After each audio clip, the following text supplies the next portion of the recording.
Jihadis और mafia में कोई ज्यादा फर्क नहीं होता। औरंगजेब की आत्मा सचमुच इनके अंदर घुस चुकी है। मेरी भी तस्वीर देख लो आप और उनकी भी तस्वीर देख लो, माफिया कौन लगे बता दो। अपने संस्कार के अनुरूप धर्माचार्यों को ये माफिया बोलते हैं। जो लोग देखते ही कहते हैं ठोक दो। माफिया के सामने ये लोग घुटना टेक करके नाक रगड़ने का काम करते थे।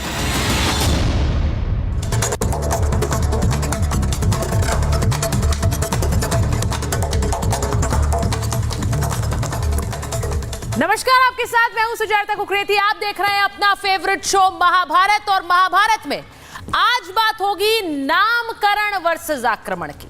नामकरण जो अखिलेश यादव ने किया है और आक्रमण जो योगी आदित्यनाथ ने किया। नामकरण यूपी सरकार के नेतृत्व में काम करने वाली एसटीएफ का अखिलेश यादव ने नया नाम दे दिया है। एसटीएफ को उन्होंने स्पेशल ठोको फोर्स नाम दिया है, यानी वो फोर्स जो यूपी में एनकाउंटर कर रही है, वो फोर्स जो यूपी में जानबूझकर लोगों को मार रही है और पूरी तरह से प्रायोजित काम कर रही है। अब अखिलेश यादव ने जब ये कह दिया तो योगी आदित्यनाथ का भी आक्रमण आ गया। योगी आदित्यनाथ सीधे सीधे कह रहे हैं कि जो लोग माफिया को संरक्षण देते रहे वो आज खुद माफिया के बिलबिलाने से परेशान है, माफिया को ठोके जाने से परेशान है। आज महाभारत इसी पर कर रही हूं कि ये जो ठोको नीति है, क्या ये 27 की बड़ी लड़ाई होगी? क्योंकि आज ऐसा लगा कि जो राजनीतिक माहौल उत्तर प्रदेश का है वो गर्मा गया था। योगी आदित्यनाथ वर्सेस अखिलेश यादव के ऐसे बयान आ रहे थे जिनसे यूपी की सियासी फिजा गर्मा गई। सबसे पहले आपको वो बयान दिखाना चाहती हूं जिसे लेकर उत्तर प्रदेश की सियासत आज गरमाई।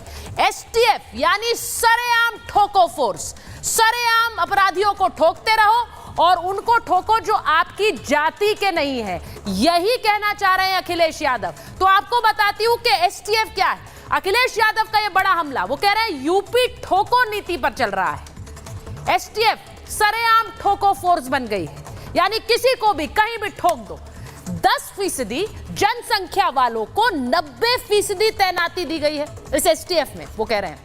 और जो जनसंख्या में 90% है उनकी तैनाती सिर्फ 10% है। यानी एसटीएफ में भी वो भागीदारी की बात कर रहे हैं और कह रहे हैं कि जिनको भागीदारी दी गई वो खास तौर से ठोको फोर्स की तरह काम कर रहे हैं। एसटीएफ का इस्तेमाल खास मकसद के लिए हो रहा है, ये भी वो कह रहे हैं। और ये भी कि एसटीएफ का इस्तेमाल कमजोरों के खिलाफ और पीडीए के खिलाफ हो रहा है। उन्होंने तंज भी कसा आज। उन्होंने कहा कि भेड़िए पकड़ने के लिए भी आप एसटीएफ को लगा दीजिए, क्योंकि एसटीएफ ही ठोक पा रही है आजकल और धड़ाधड़ ठोक रही है, इसीलिए एसटीएफ को भेड़िए को ठोकने में लगाइए। ठोको नीति के तहत एसटीएफ सफाया कर देगी, ये तंज भी आज अखिलेश यादव ने किया। और बुलडोजरी सोच से उभरना होगा यूपी सरकार को। यह हमला अखिलेश यादव का था। क्रोध करने वाला कोई योगी नहीं हो सकता है। अब यूपी की सरकार पर लगातार हमलावर हैं अखिलेश यादव। आपको मैं कुछ ऐसे एनकाउंटर की तस्वीरें दिखाना चाहती हूं, याद दिलाना चाहती हूं, जिनको लेकर अखिलेश यादव ये हमला बोल रहे हैं। आपको विकास दुबे का एनकाउंटर याद है। इस एनकाउंटर को भी एसटीएफ ने किया था और आपको याद है गाड़ी पलट गई थी और उसके बाद से ये जो लाइन है इसका बड़ा इस्तेमाल भी होने लगा यूपी की राजनीति में कि कब किसकी गाड़ी पलट जाए पता नहीं है। ये विकास दुबे का एनकाउंटर था, याद कीजिए, एसटीएफ ने किया था। वहीं ये जो अब तस्वीर अगली दिखाती हूँ, असद अहमद, अतीक अहमद का बेटा असद अहमद, इसका भी एनकाउंटर एसटीएफ ने किया था। कैसे इसे पुलिस ने ढूंढकर मार गिराया था, इस एनकाउंटर पर सवाल उठे थे। असद अहमद, अतीक अहमद का बेटा, एसटीएफ ने मार गिराया था। वांटेड चल रहा था, सरेंडर नहीं कर रहा था। तीसरी तस्वीर दिखाती हूँ, अनिल दुजाना।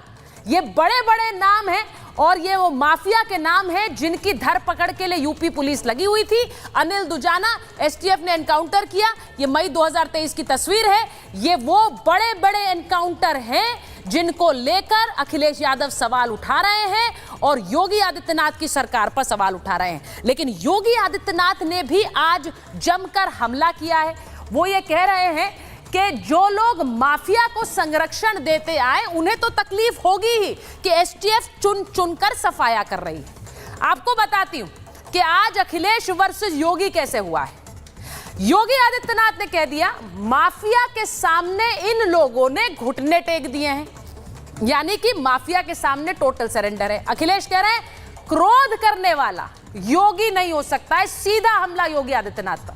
योगी आदित्यनाथ ने आज कहा कि एसटीएफ यानी कि जिसको खास तौर से ठोको फोर्स कह रहे हैं अखिलेश, उसके लिए उन्होंने कहा कि एसटीएफ अपना काम सही तरीके से कर रही है। अखिलेश का जवाब आया, अखिलेश कह रहे हैं कि एसटीएफ की ठोको नीति ही यूपी में चल रही है। अखिलेश के लिए योगी आदित्यनाथ क्या कहते हैं? वो कहते हैं कि माफिया के सामने ये लोग तो नाक रगड़ते थे, ये माफिया के बारे में क्या बोलेंगे और ना ही उनके खात्मे और सफाई के बारे में बोलेंगे। अखिलेश कह रहे हैं तस्वीर मिलाकर देख लीजिए, यानी उन्होंने कहा मेरी और योगी आदित्यनाथ की तस्वीर साथ में रख लीजिए और फिर आपको पता लग जाएगा कि माफिया कौन लगता है। ये उन्होंने आज कह दिया। योगी आदित्यनाथ ने कहा इनके अंदर औरंगजेब की आत्मा आ गई है। वहीं अखिलेश ने क्या जवाब दिया? अखिलेश का कहना था हार के बाद इनका मानसिक संतुलन बिगड़ गया। अब आप सोचिए, दो बड़े नेता हैं, एक मुख्यमंत्री एक पूर्व मुख्यमंत्री, और उनके बीच किस तरह से बयान चल रहे हैं। योगी आदित्यनाथ ने कहा भस्मासुर जैसी दो लड़कों की जोड़ी है, जहां जाते हैं सब नष्ट कर देते हैं। अखिलेश यादव ने कहा बीजेपी को अपना भस्मासुर ढूंढना चाहिए, यानी जिसने यूपी में हराया उसे ढूंढिए, ये आरोप लगाया। योगी आदित्यनाथ ने कहा इन्हें रामा हरे कृष्णा की धुन पसंद नहीं आती है, सीधा हमला कि वो हिंदू विरोधी हैं। तो अखिलेश यादव ने कह दिया राम मंदिर की घटना में बीजेपी के ही लोग शामिल हैं, वो अयोध्या रेप की घटना का जिक्र कर रहे थे। आपको सुनवाती हूं ये दो बड़े नेता कैसे जुबानी जंग लड़ रहे थे आज।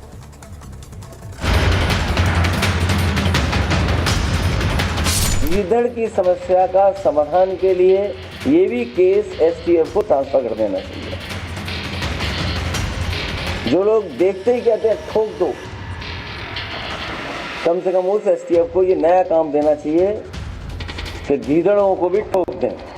बबुआ अपने घर के बाहर नहीं निकलता था, बबुआ 12 बजे सो के उड़ता था। माफिया समानांतर सरकार चला करके अराजकता और गुंडागर्दी तांडव करते थे।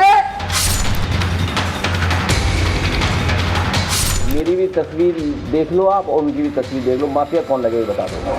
औरंगजेब की आत्मा किस कदर घुस चुकी है कि भारत की धर्म और संस्कृति के प्रतीक धर्माचार्यों को ये माफिया कहते हैं।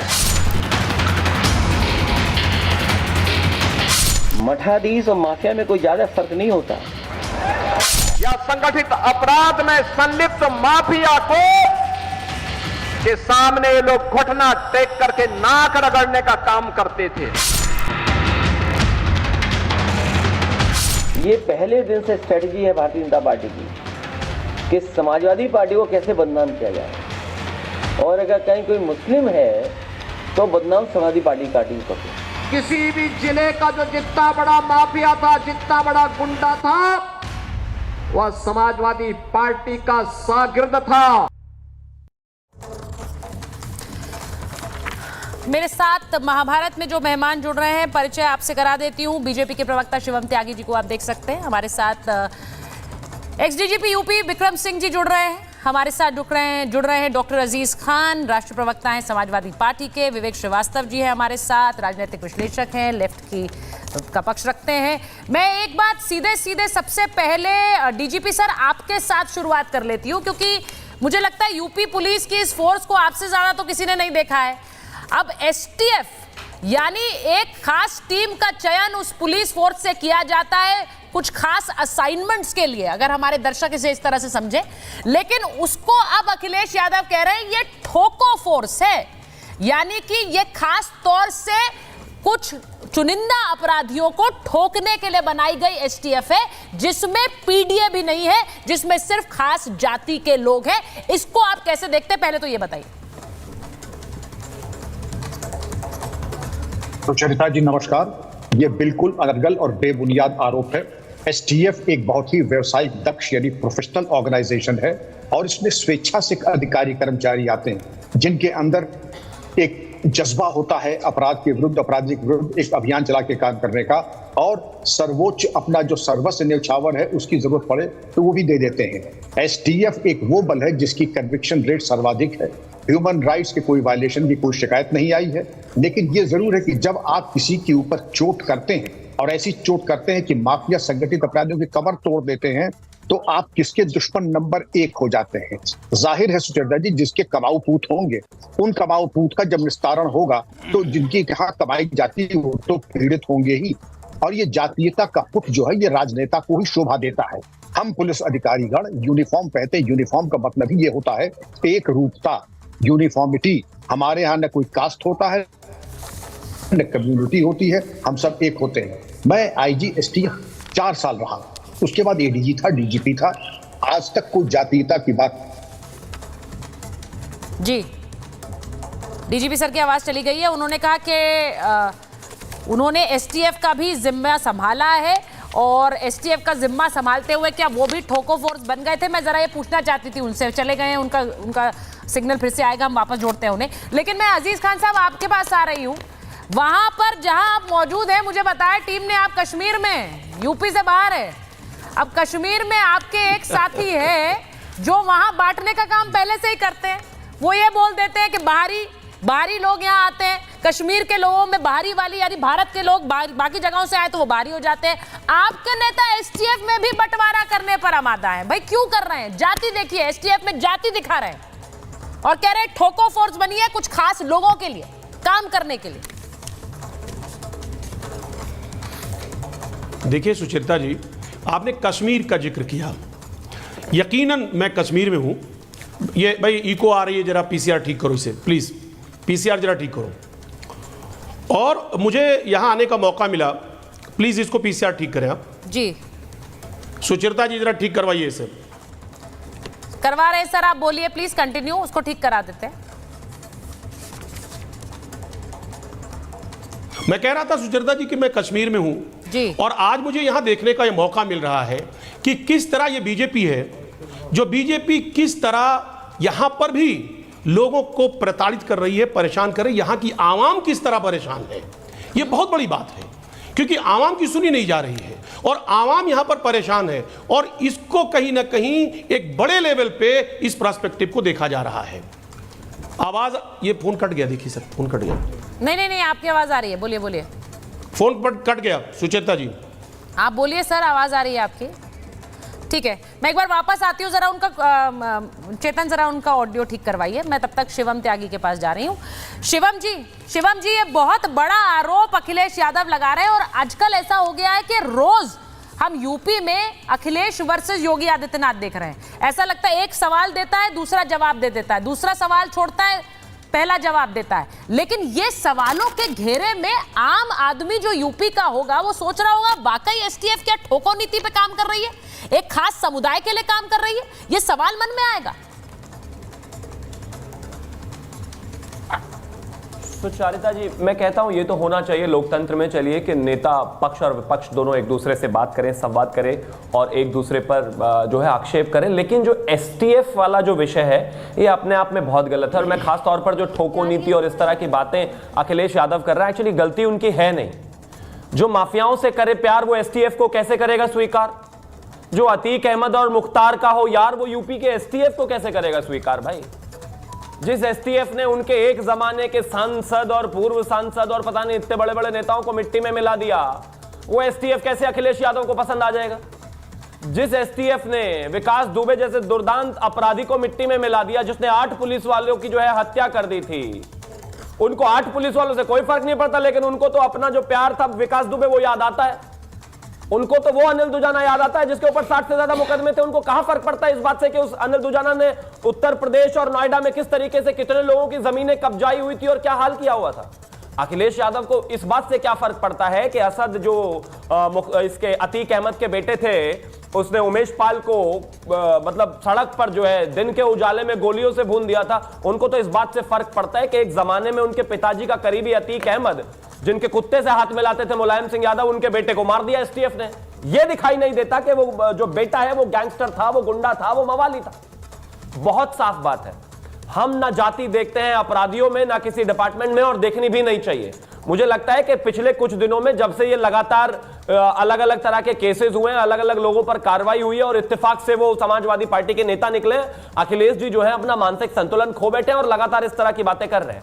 जब डीजीपी विक्रम सिंह या फिर इनकी फौज या फिर बाकी जो पुलिस वाले हैं कोई पिस्टल लेकर निकलता है मिशन पर, तो वो ये नहीं देखता कि अच्छा पहले इसकी जाति चेक कर लेगा, तो यादव है तो इसको छोड़ देता हूं, या त्यागी है तो इसको छोड़ देता हूं, या ब्राह्मण है तो इसको छोड़ देता हूं, या किसी और को जो है एनकाउंटर कर देता हूं। ऐसा कोई कर ही नहीं सकता, ये संभव ही नहीं है। तो विषय बहुत साफ है। अखिलेश यादव अपनी राजनीति के लिए गैंगस्टरों की जाति ढूंढ सकते हैं, गुंडों की जाति ढूंढ सकते हैं, मवालियों की जाति ढूंढ सकते हैं, एनकाउंटर में जाति ढूंढ सकते हैं, बलात्कार में जाति ढूंढ सकते हैं, लेकिन माफ कीजिए प्रदेश की 25 करोड़ जनता की जिम्मेदारी जिस मुख्यमंत्री के जिम्मे आती हो या जिस एसटीएफ के जिम्मे आती हो इस कानून व्यवस्था को संभाल कर और बनाकर रखना, वो इस तरह की गिरी हुई हरकतें और गिरी हुई बातें नहीं करते। शिवम त्यागी बोल रहे हैं, मैं एक बार जरा अगर अजीज खान साहब का ऑडियो दुरुस्त हो गया हो तो मैं अजीज खान साहब के पास जाऊं। अजीज साहब, मैं उम्मीद कर रही हूं कि आपको एको नहीं आएगी, आपकी बात रखिएगा सर, क्योंकि आपकी आवाज हमें आ रही है। अगर आपका फोन डिस्कनेक्ट भी हो जाए, आप कश्मीर की वादियों में हैं, लेकिन बात यहां पर एक अलग ही महाभारत की चल रही है। वहां पर बैठकर महाभारत की बात ना करना चाहें, लेकिन एसटीएफ में सर ये जो जातिवाद आप ढूंढ रहे हैं, मैं एक बार जरा एक चेतन तस्वीर जरा दिखा देते हैं अपने दर्शकों को कि जो हमारे पास आपने कहा कि एसटीएफ में पीडीए के लोग नहीं है, आपके नेता ने कहा, और वो लोग हैं जो एक खास जाति समुदाय का रिप्रेजेंटेशन करते हैं और बाकी जाति के लोगों पर अत्याचार करते हैं, खासकर पीडीए के लोगों पर। तो जरा तस्वीर मैं चलाना चाहती हूं, तस्वीर चलाइए जरा चेतन। कुलदीप नारायण जो कि डीआईजी हैं एसटीएफ के, उनकी जाति क्या है ये मुझे बताने की जरूरत नहीं, स्क्रीन पर चल रहा है। सुशील घुले चंद्रभान जो कि एसपी हैं एसटीएफ के, उनकी जाति क्या है। बड़ा बुरा लगता है ऐसे में जाति बताकर किसी अधिकारी के बारे में बात करना, लेकिन मजबूर कर दिया है कि अब अधिकारियों की भी जाति पर बात हो। सत्यसेन यादव एडिशनल एसपी है एसटीएफ के, जाति देख लीजिए उनकी। राकेश यादव एडिशनल एसपी है एसटीएफ के, उनकी भी जाति देख लीजिए अजीज खान साहब। Abdul Qadir additional SP STF है। अब क्या मुझे ये बार बार बताना पड़ेगा? क्या मुझे अफसरों को भी जाति में बांटकर देखना पड़ेगा, जिससे आपको इस बात का यकीन हो कि ये अफसर क्या एक ही जाति विशेष के हैं, जैसा कि आपके नेता आरोप लगा रहे हैं? जरा इस पर भी जवाब दीजिए, ये नेता कौन है, ये किस जाति के हैं अजीज खान साहब? देखिए सुचरिता जी, चंद लोगों को आपने दिखा दिया, इसका मतलब ये नहीं कि पूरा पर्सपेक्टिव साफ हो गया। आज देश में क्या हालत है आप देख रहे हैं, केंद्र से लेकर के खासतौर से उत्तर प्रदेश में किस तरह वहां जातीयता हावी है, एक खास समुदाय को किस तरह अपॉइंट किया जा रहा है। आप चंद लोगों का आपने एक सूची दिखा करके आप क्या साबित करना चाहती हैं कि जो पीडीए समाज है वो उसको हक मिल रहा है? उसका नहीं, उसको हक उसका नहीं मिल रहा है। आज पीडीए समाज बहुत उपेक्षित है। आप किसी भी विभाग में ले लें, आप चाहे वो पुलिस विभाग में ले लें, या आप सचिवालय में ले लें, या तहसील में ले लें, या लोअर स्तर पर किसी भी अधिकारी के बीच में जाएं, तो ऐसी स्थिति में जो बेहतरीन पोस्ट है, जो बेहतरीन पोस्ट के साथ साथ जो कार्यदायी पोस्ट है, उस पोस्ट पर कौन लोग बैठे हैं? आप थानों में कौन लोग बैठे हैं? कोतवाली में कौन बैठे हैं? आप प्रशासन में कौन लोग बैठे? देखिए सवाल तो उठेगा। आज पीडीए समाज कहीं ना कहीं उपेक्षित महसूस कर रहा है अपने आप को, और यह समाज बहुत बड़े स्तर पर, इस समाज ने बीजेपी को वोट दिया था और बीजेपी ने धोखा किया इस समाज के साथ, लेकिन समाजवादी पार्टी लगातार हमेशा पीडीए की बात करती रही और इसकी आवाज को उठाती रही। आप कह रही हैं चंद लोगों की सूची दिखा करके चंद लोग हैं ये। हमेशा न्याय मिला? अजीज खान साहब, आपके नेता ने तो 2 बता दिए थे। उन्होंने कल ट्वीट किया सर, उन्होंने जो ट्वीट किया उसमें उन्होंने लिखा पीडीए 2 और बाकी उन्होंने 21 डाला। अब ये तो कुछ नाम तो मैंने ही गिना दिए। मैं सिर्फ ये नहीं कह रही हूं, मेरा मतलब ये नहीं है कि बताने का कि पीडीए को न्याय मिल रहा है। मेरा मतलब ये है कि आप जो कहते हैं कि एक जाति विशेष को भरा जा रहा है, पीडीए पर अन्याय किया जा रहा है, ये अफसर हैं जो नेतृत्व कर रहे हैं एसटीएफ का, ये अपनी जाति के लोगों पर अन्याय कर रहे हैं क्या? और आप जो आरोप लगाते हैं, आपके नेता जो आरोप लगाते हैं, यानी झूठे एनकाउंटर कर रहे हैं, ठोक रहे हैं। जब तक मैं बोलिए। देखिए जब तक मैं अपनी बात कंप्लीट नहीं करूंगा, बात कैसे निकल के आएगी देश के सामने? नहीं बोलिए। देखिए बात जो इनकाउंटर की है, क्या बात कर रहे हैं? ये आपको भी पता है कि राष्ट्रीय मानवाधिकार आयोग ने बाकायदे कई बार फटकार लगाई उत्तर प्रदेश सरकार को। सुप्रीम कोर्ट ने फटकार लगाई कि जिस तरह इनकाउंटर हो रहे हैं उत्तर प्रदेश में, वो बहुत सारे फेक इनकाउंटर हैं। वो एक पूरी लंबी सूची है, 8000 से ज्यादा इनकाउंटर ऐसे हैं कि जिस पर सवालिया निशान खड़ा हुआ है। 3000 से ज्यादा लोग ऐसे जो घायल हुए। आप देखिए ये वही पुलिस है कि अलीगढ़ में देखिए किस तरह ठाई ठाई की आवाज निकाल रही थी। फर्जी मुठभेड़ का एक अलग दिलचस्प कहीं ना कहीं नजारा देखने को मिला उत्तर प्रदेश में। सवाल इस बात का है कि फर्जी मुठभेड़ करके आप लॉ एंड ऑर्डर मेंटेन नहीं कर सकते हैं, आप बुलडोजर चला करके लॉ एंड ऑर्डर मेंटेन नहीं कर सकते हैं। नहीं, आपने एक बहुत बड़ी बात से चलेगा। आपने एक बहुत बड़ी बात अजीज खान साहब कह दी कि कोर्ट ने कहा कि यूपी में फेक एनकाउंटर हो रहे हैं। शिवम त्यागी जी जरा इस पर बोलिए, ये बहुत बड़ा आरोप वो लगा रहे हैं, और कब बोला कोर्ट ने कि यूपी में फेक एनकाउंटर हो रहे हैं? सुप्रीम कोर्ट नहीं, एक मिनट, शिवम त्यागी जी नोटिस दिए, सर्व किए हैं नोटिस, राष्ट्रीय मानवाधिकार आयोग ने नोटिस सर्व किए हैं। सर, नोटिस सर्व करना, जब कोई याचिका लगाई जाती है तो नोटिस सर्व होता है। क्या इसका मतलब यह है कि कोर्ट ने कह दिया कि फेक एनकाउंटर हो रहे हैं यूपी में? हो रहे हैं क्या? शिवम त्यागी जी जवाब दीजिए जल्दी से। अजीज जी, अब तो आप कश्मीर में बेशक है, अब तो वहां भी पत्थरबाजी बंद हो गई। कश्मीर में बैठकर न्यूज चैनल पर पत्थरबाजी मत कीजिए। सुप्रीम कोर्ट या किसी भी कोर्ट ने अभी तक उत्तर प्रदेश में जितनी भी एनकाउंटर की घटनाएं हुई है और उसमें जितने भी लोगों की जो है जान गई है, 207 लोगों की, उसमें किसी भी एक केस में आज तक एक भी केस को फर्जी एनकाउंटर नहीं करार दिया है। हर एक एनकाउंटर की बाकायदा एक जुडिशियल इंक्वायरी हुई है, उस इंक्वायरी के बाद सारी चीजें सही पाई गई हैं और स्थिति। शिवम जी की ऑडियो। कानून व्यवस्था को बिगाड़ने वाले और कुछ जो गुंडे टाइप के जो लोग थे, उन लोगों को जो समर्थन करने वाले लोग थे, वो भी शांत हैं। मैं एग्जांपल एक और चीज देना चाहता हूं। ये बार बार जो पीडीए की बात कर रहे हैं, आप मुझे एक चीज बताइए। अभी पिछले दिनों एक लूट में मंगेश यादव नाम के एक व्यक्ति का एनकाउंटर हुआ। उसको क्या दे, मतलब उत्तर प्रदेश सरकार उसको और चोरी करने का मौका दे क्या? ये कह रहे हैं कि उनको रिप्रेजेंटेशन ही नहीं मिल रहा। मतलब अगर कोई चोरी कर रहा है या वो किसी और जाते हैं तो मतलब उसको और मौका दें चोरी करने का। मोहित खान अभी पिछले दिनों आपका बलात्कारी निकला, तो मतलब उसको और इस तरह के मौके दिए जाने चाहिए। सही रिप्रेजेंटेशन नहीं मिल रहा। हाँ। नवाब यादव बलात्कार में बंद हुआ, तो मतलब उसको और ऐसे मौके दिए जाने चाहिए क्योंकि वो एक विशेष कास्ट से आता है। नहीं हो सकता भाई ऐसा।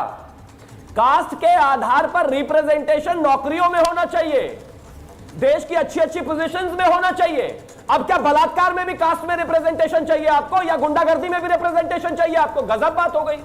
ये कोई तर्क नहीं है। और मैं एक चीज और कहना चाहता हूं, यहां पर विषय बहुत साफ है। गुंडे और गैंगस्टर की जाति उत्तर प्रदेश की सरकार नहीं देख रही है।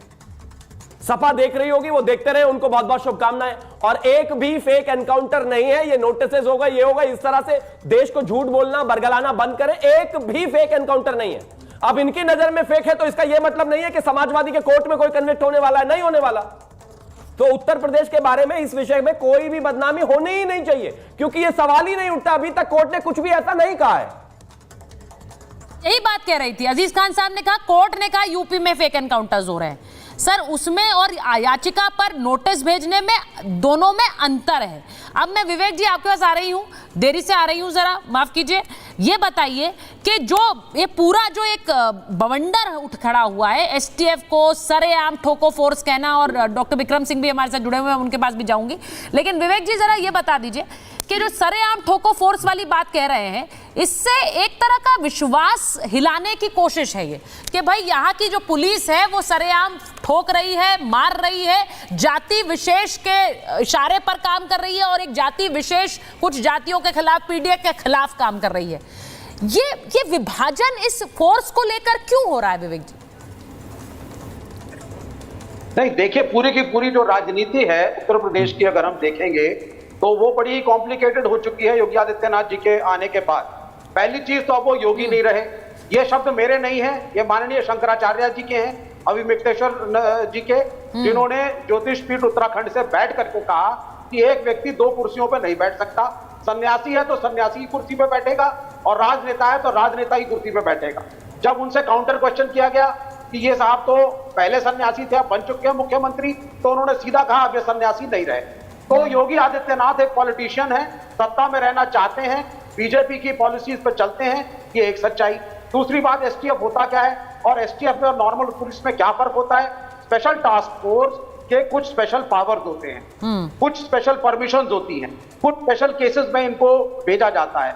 और ये मैं सिर्फ बीजेपी के लिए नहीं कहूंगा, ये हमारे देश का इतिहास रहा है अक्रॉस द स्टेट कि STF time and again has been misused by the various government. ये एक सच्चाई है, इसको बोलने में कोई मैं शर्मिंदगी नहीं फील करता, ये रहा है हमेशा। लेकिन उत्तर प्रदेश के अंदर इसका मिसयूज जो है वो लिमिटलेस हो चुका है।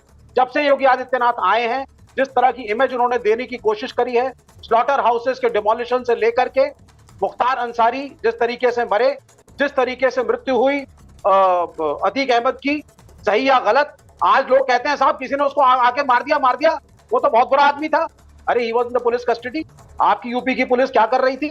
मुख्तार अंसारी पहले कह रहे थे मेरी मृत्यु हो सकती है, मुझको खतरा है मेरी जान को। सर मुख्तार अंसारी पर तो रिपोर्ट भी आ गई, अब तो ये बोलना गलत होगा। नहीं एक मिनट विवेक दीजिए, तो हालिया खबर है, 2 दिन पहले की खबर है। मुख्तार अंसारी पर तो रिपोर्ट आ गई, ऐसे ही आरोप लगाए गए थे कि उनको जेल में मार दिया गया, उनकी जांच होनी चाहिए। वो रिपोर्ट आया कि कार्डियक अरेस्ट से उनकी मौत हुई है, तो ये आरोप लगाना तो बंद करिए ना सर। जब सारे मैच में आपके हाथ में तो रिपोर्ट तो आई जाएगी। 10 सेकंड दीजिए। किसने मारा अतीक अहमद को और क्यों मारा? नहीं बता सकते हैं। मैंने खास तौर से मुख्तार अंसारी की बात की है, क्योंकि यही आरोप, अगर वो रिपोर्ट नहीं आती तो ये आरोप अभी तक कैरी ऑन होते सर। ये आरोप आप लोग लगा रहे होते कि मुख्तार अंसारी को जेल में मारा गया, साजिश के तहत मारा गया, किसने कैसे हुई हत्या जरा पता करिए। लेकिन वो रिपोर्ट आ गई कि कार्डियक अरेस्ट से मौत हुई है, वरना तो आरोप लगते हैं ना सर। ये अब वो और भी 20-25 मौतें हो जाएंगी, उनकी भी रिपोर्ट आ जाएगी। 20-25 मौतें रिपोर्ट भी फर्जी है, उसकी भी रिपोर्ट आ जाएगी। और एक आध रिपोर्ट भी फर्जी है, कह रहे हैं। तो इस देश के अंदर जो वकील है, जुडिशियरी है और पुलिस है, अब उसको तो बंद कर देना चाहिए उत्तर प्रदेश के अंदर। ठीक है, जुडिशियरी बंद, पुलिस बंद। शिवम त्यागी जल्दी से जवाब दीजिए, फिर मैं डीजीपी सर के पास जाऊंगी। किसको मारेंगे? वो क्या कह रहे हैं? पुलिस कस्टडी में जी। मैं इन्होंने एक चीज कही कि उत्तर प्रदेश में जिस तरीके से एनकाउंटर किए जा रहे हैं, लोगों में डर बिठाने की कोशिश है और एक अलग तरह का लॉ एंड ऑर्डर चल रहा है। मैं एक डेटा रखना चाहता हूं। उत्तर प्रदेश में मायावती जी के समय में 2003 से 2007 तक 499 एनकाउंटर हुए। उत्तर प्रदेश में 2008 से 2012 के बीच में 261 एनकाउंटर हुए और उत्तर प्रदेश में 2017 से 2024 तक मात्र 7 साल में 207, यानी कि मुलायम सिंह यादव, मायावती, उन दोनों से कम एनकाउंटर हमारे सरकार में हुए हैं। आंखें खोलो, देखो डेटा और तथ्य को। मुख्तार अंसारी अगर मर गया या उसके साथ कुछ ऐसा हुआ, आपको दर्द ज्यादा हुआ तो इसका यह मतलब नहीं है कि एनकाउंटर ज्यादा हो रहे हैं। अतीक अहमद की अगर हत्या हो गई तो इतना रोना बिलखना मत कीजिए। एनकाउंटर के मामले में योगी आदित्यनाथ जी की सरकार में मुलायम सिंह यादव और मायावती दोनों से कम एनकाउंटर हुए। जो गैंगस्टर्स हैं उन पर शिकंजा कसा गया है, जो गैंगस्टर्स हैं उनकी प्रॉपर्टीज जब्त की गई है, जो गैंगस्टर्स हैं उनके खिलाफ कार्रवाई हुई है, जिस गैंगस्टर ने पुलिस के खिलाफ जो है कुछ करने की कोशिश करी गई है उसको मौत को घाट उतारा गया है, उस पर जवाबी कार्रवाई हुई है। सुन लीजिए, मैं मानता हूं कि ये गलत छवि पेश करने की कोशिश की जा रही है, लेकिन मैं एक बार सुनिए, मैं एक बार डीजीपी सर के पास जा रही हूँ, डीजीपी सर के पास जाऊंगी। प्रोफेसर कपिल कुमार भी हमारे साथ जुड़ गए हैं। मैं एक बार डीजीपी सर के पास जा रही हूँ और मैं बता दूं DGP sir has been very kind enough to join the show. वो बाहर कहीं जा रहे हैं लेकिन रास्ते से जुड़े हैं, तो आप डीजीपी सर मुझे ज़रा एक बात बता दीजिए, इसी वजह से थोड़ा सा सिग्नल आ रहा है जा रहा है। डीजीपी सर ये बताइए, अब आपने थोड़ी देर पहले कहा कि एसटीएफ का भी नेतृत्व आप कर चुके हैं, अब इसी तरह से ये ठोको नीति पर काम करती थी क्या एसटीएफ आपके अंडर? क्योंकि ये आरोप जब वो लगाते हैं तो वो एक तरह से एसटीएफ के जो अधिकारी हैं उन सब पर एक उंगली उठा देते हैं कि ये शायद फेक एनकाउंटर्स कर रहे हैं, इशारे पर काम कर रहे हैं, एक खास जाति को टारगेट करा जा रहा है, लेकिन उस जाति के मैंने दिखाए बड़े बड़े एसटीएफ अधिकारी नेतृत्व कर रहे हैं। तो चरिता जी, मैं अपने राजनीतिक मित्रों का आभार व्यक्त करूंगा। उनके आरोपों को मैं प्रसाद के रूप में लेता हूं, निंदा के रूप में नहीं लेता हूं।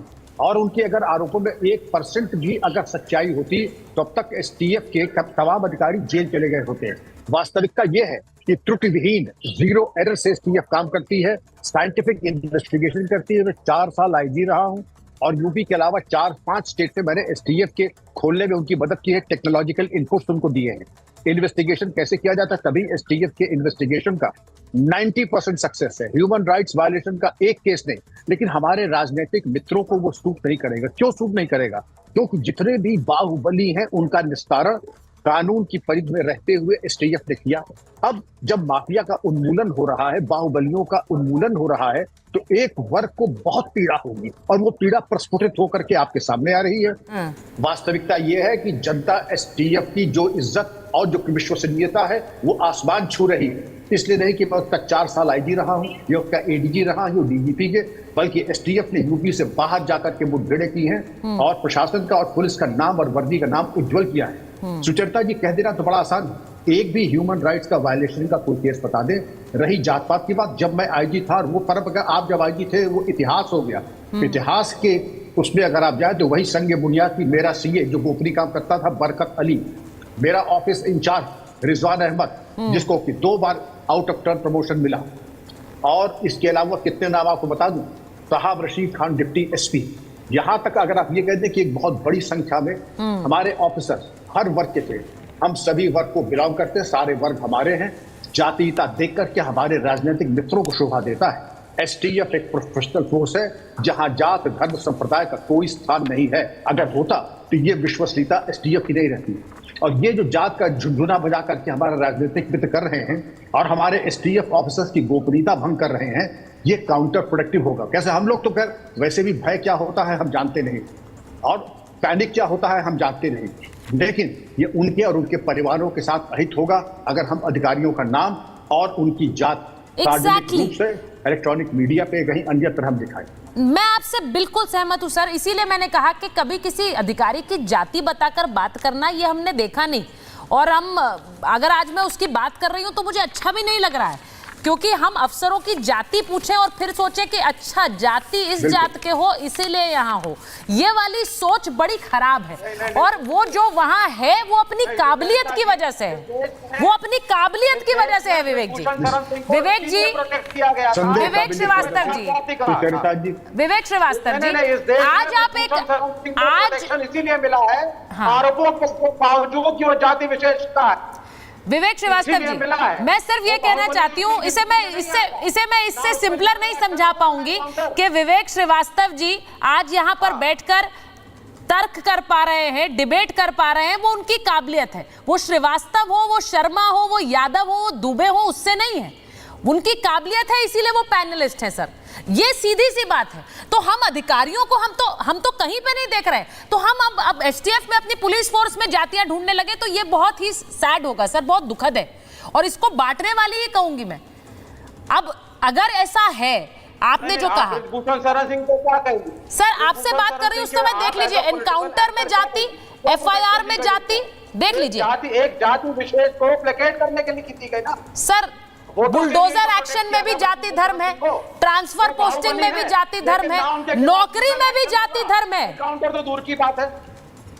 यही हो रहा है क्या? क्योंकि इन सब में आरोप लगा रहे हैं अखिलेश यादव। अजीज खान साहब से पूछ लेती हूँ, अजीज खान साहब, ये जो सारे चल रहे हैं इस वक्त, एनकाउंटर जाति, ट्रांसफर पोस्टिंग जाति, बुलडोजर जाति, एफआईआर जाति, सब जगह यही चल रहा है। देखिए सुचरिता जी, पहले भी मैंने स्पष्ट किया कि सरकार के पास काम नहीं है, सरकार काम करना नहीं चाहती और काम किया नहीं है, इसलिए ये जाति, धर्म, मजहब, इसके अलावा इससे ऊपर ही उठ करके काम करना ही नहीं चाहती। इस सरकार ने अपने कार्यकाल में 17 से लेके अब तक सिर्फ जाति, धर्म, मजहब के अलावा कोई काम नहीं किया। यहां तक कि पड़ोसी को पड़ोसी से जुदा कराने की कोशिश करती रही। हमेशा इस सरकार का एक मकसद रहा, नफरत पैदा करो, आपस में वैमनस्यता पैदा करो। एक बात आप जान लीजिए, मेरे नेता ने बिल्कुल स्पष्ट किया कि यह सरकार बिल्कुल जातीय प्रकोप से पीड़ित है, लगातार ये जातीयता के नाम पर काम कर रही है, धार्मिक तौर पे ये काम कर रही है। तो अगर ऐसा कर रही है तो जाहिर सी बात है आरोप लगाने में क्या बुराई है, सच्चाई है ये हमारे नेता आरोप अकेले नहीं लगा रहे, ये प्रदेश की जनता और देश की जनता भी इस बात को समझ रही है। तमाम उसके एग्जाम्पल्स हैं, 1-2 एग्जाम्पल्स नहीं है। जैसे तो इसलिए आप जानिए यही सरकार है। हाँ। अभी ये शिवम जी बताएं, ये 46 में 56 इन्होंने आरोप लगाया था समाजवादी पार्टी पे। हाँ। वो आज तक जवाब न दे पाए। इन्होंने हमारी सरकार को बताया था कि 46 में 56 एक जाति के लोग अपॉइंट किए गए, लेकिन ये उस आरोप का खंडन नहीं कर पाए, ये बता नहीं पाए कि इन्होंने किस आधार पर कहा था। लेकिन मैं कह रहा हूं, हमारी पार्टी कह रही है कि ये पार्टी पूरी तरह से आज चूंकि काम करने में विफल है। ये आज शासन प्रशासन इसका बताइए भाई शिवम जी, आज इसका आप लोग आरोप लगाते हैं कि उनकी पार्टी में एक ही जाति का दबदबा है, पर सर पार्टी, राजनीतिक दल और प्रोफेशनल पुलिस फोर्स में फर्क है ना सर। ये सरकार सिर्फ जाति का, धर्म का इस्तेमाल कर रही है। ठीक है, मैं तो इतना समझता हूं सुचारिता जी, मैं तो इतना समझता हूं कि विवेक रिपब्लिक भारत के पैनल पर इसलिए हैं क्योंकि उनमें विवेक है, इसलिए नहीं कि वो श्रीवास्तव है। Absolutely, मैंने यही शिवम त्यागी इसलिए यहां पर है क्योंकि वो शिवम है, उसमें कुछ काबिलियत होगी, वो त्यागी है इसलिए यहां पर नहीं है। ट्रू। और अजीज खान इसलिए यहां पर नहीं है क्योंकि वो अजीज हैं, वो इसलिए क्योंकि वो थोड़ा बहुत बोलते हैं, बेहतर लिखते हैं, समझते हैं, इसलिए वो यहां पर है। जाति धर्म के आधार पर थोड़ी ना है। अब सुचारिता जी, अब मुझे नहीं पता सरनेम की वजह से यहां पर है कि नहीं, ऐसा कहां होता है भाई। 21वीं सदी में भी अगर इसी तरह की बातें करते हो तो विषय अलग है। हाँ, ऐसा जरूर है। अखिलेश यादव वहां क्यों है जहां वो है, बिकॉज उनके पिताजी थे, उसमें तर्क है। लेकिन इस पैनल में 5 बैठे हुए लोगों में कोई ऐसा व्यक्ति नहीं है कि वो नाम की वजह से यहां पर हो। और जो ये बार बार ब्रजभूषण शरण की बात की गई, मैं पूछना चाहता हूं विभव कुमार क्यों है भाई वहां पर? विभव कुमार जब बेल होकर आती है क्यों अरविंद केजरीवाल जी की धर्मपत्नी कहती है सुकून भरा दिन, क्यों भाई? गायत्री प्रजापति आता है तो क्या उसको जाति की वजह से बचाया जा रहा था? ऐसे तमाम एग्जांपल्स हैं। अच्छा ठीक है, फिर भी यही कहना चाहता हूं, आपने कहा कि भाई एसटीएफ में एक ही जाति के लोग हैं तो हमने जाति बता दी। आपने कहा कि इस प्रदेश में एक ही जाति के लोगों को बचाया जा रहा है, बाकी सबको मारा जा रहा है, तो हमने एनकाउंटर्स की लिस्ट गिना दी। मैं एक बार आपने कहा कि यहां पर ठोक नीति चल रही है तो जी सबकी जुडिशियल मजिस्ट्रेट लेवल इंक्वायरी हो गई। लेकिन इसके बाद भी अगर आपको जाति दिख रही है तो माफ कीजिए, आपको ना वो फोबिया हो गया। सुप्रीम कोर्ट ने कहा है खुलते ही आप अच्छा, मैं एक बार मैं सुनिए, आज जो योगी आदित्यनाथ वर्सेस अखिलेश यादव हुआ, प्रोफेसर कुमार इसके बाद आ रही हूं आपके पास। आज जो अखिलेश यादव वर्सेस योगी आदित्यनाथ हुआ वो सिर्फ एसटीएफ को लेकर नहीं हुआ है, वो माफिया को लेकर भी हुआ। एक बार जरा मैं एक बयान सुनाना चाहती हूं जिस पर सीधा डायरेक्ट अटैक योगी आदित्यनाथ पे किया, योगी आदित्यनाथ ने भी जवाब दिया, जरा सुनिए। मेरी भी तस्वीर देख लो आप और उनकी भी तस्वीर देख लो, माफिया कौन लगे ये बता दो। औरंगजेब की आत्मा इस कदर घुस चुकी है कि भारत की धर्म और संस्कृति के प्रतीक धर्माचार्यों को ये माफिया कहते हैं। अब अखिलेश जी कह रहे हैं कि तस्वीर साथ में रख दो, पता लग जाएगा माफिया कौन है। अब माफिया के संरक्षण को लेकर इतने आरोप लगाते, दूसरी तरफ से भी आरोप लगे, दूसरी तरफ से लगातार आरोप लगाते रहे हैं बीजेपी और योगी आदित्यनाथ की सरकार, ये आरोप लगाती रही है, उसमें कितनी सच्चाई है? प्रोफेसर कुमार, माफिया को लेकर ये जुबानी जंग हो रही है, अखिलेश यादव कह रहे तस्वीर साथ रख दीजिए तो पता लग जाएगा माफिया कौन है। देखिए सुचारिता जी, मैं मेरठ से हूं और मेरठ में ही पला बड़ा हूं और अपनी एजुकेशन की है और उसके बाद गाजियाबाद में नौकरी की है कई वर्षों तक। और जो क्राइम की स्थितियां थी वो मैं जानता हूं, दिल्ली में बैठ करके नहीं होती। वो मैं एक बात पूछना चाहता हूं, दुनिया भर में कौन सा माफिया है, चाहे वो इटली का हो या वो अमेरिका का हो, जो कि बिना राजनीतिक सत्ता के अपने माफिया के ऑपरेशन चला सकता है, चाहे वो ड्रग्स वाला हो चाहे वो मर्डर वाला।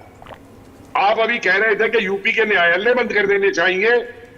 बिल्कुल विवेक जी, मैं कहूंगा यूपी नहीं, इस देश के न्यायालय बंद कर देने चाहिए जो 80 अपराध किए हुए लोगों को जमानत दे चुके हैं।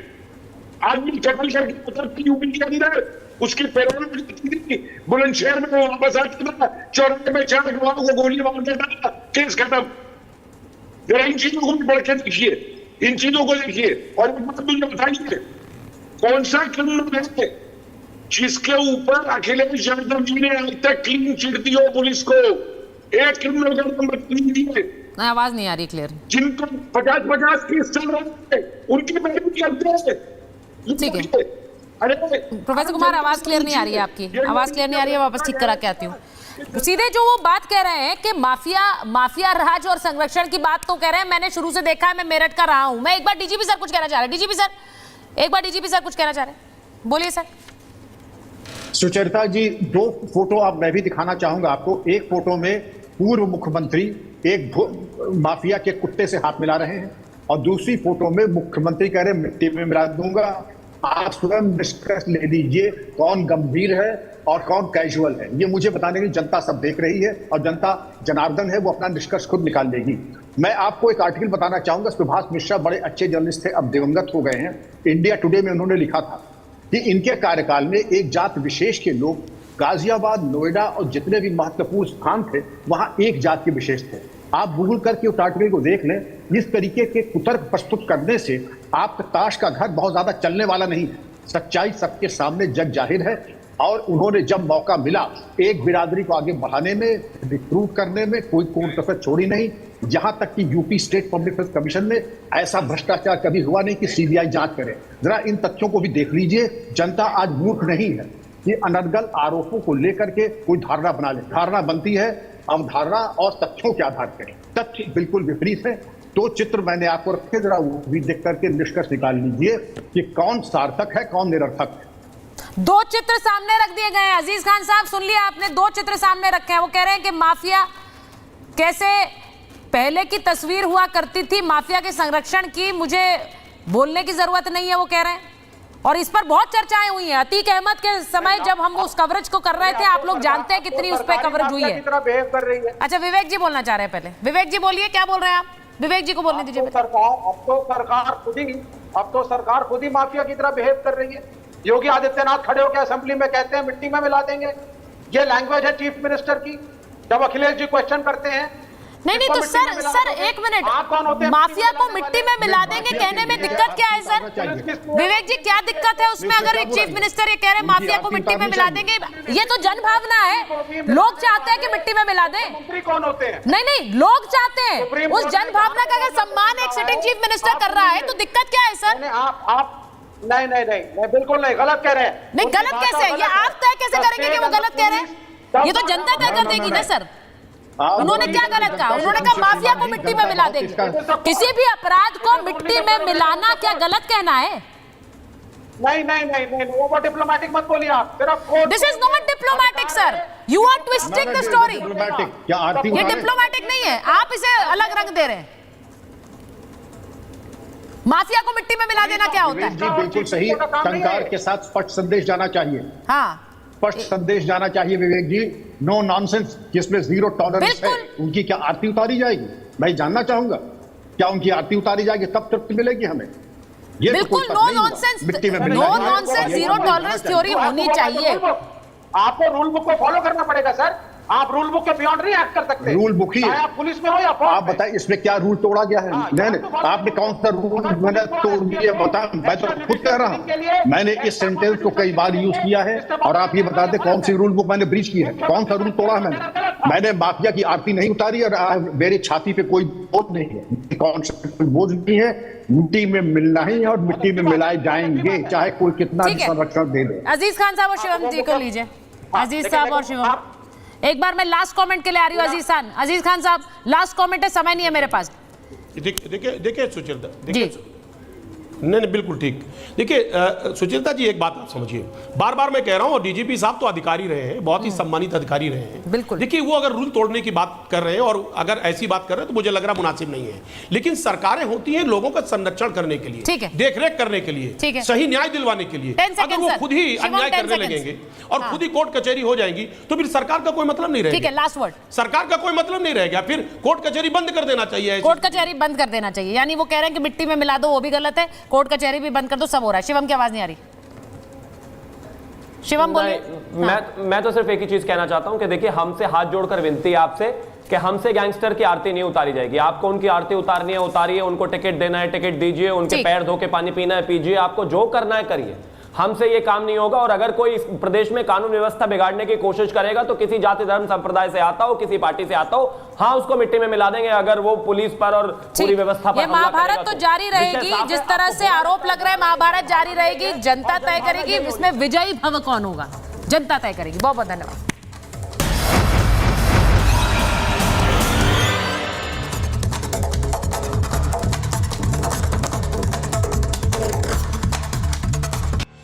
Long-lasting, spacious, majestic look, real comfort.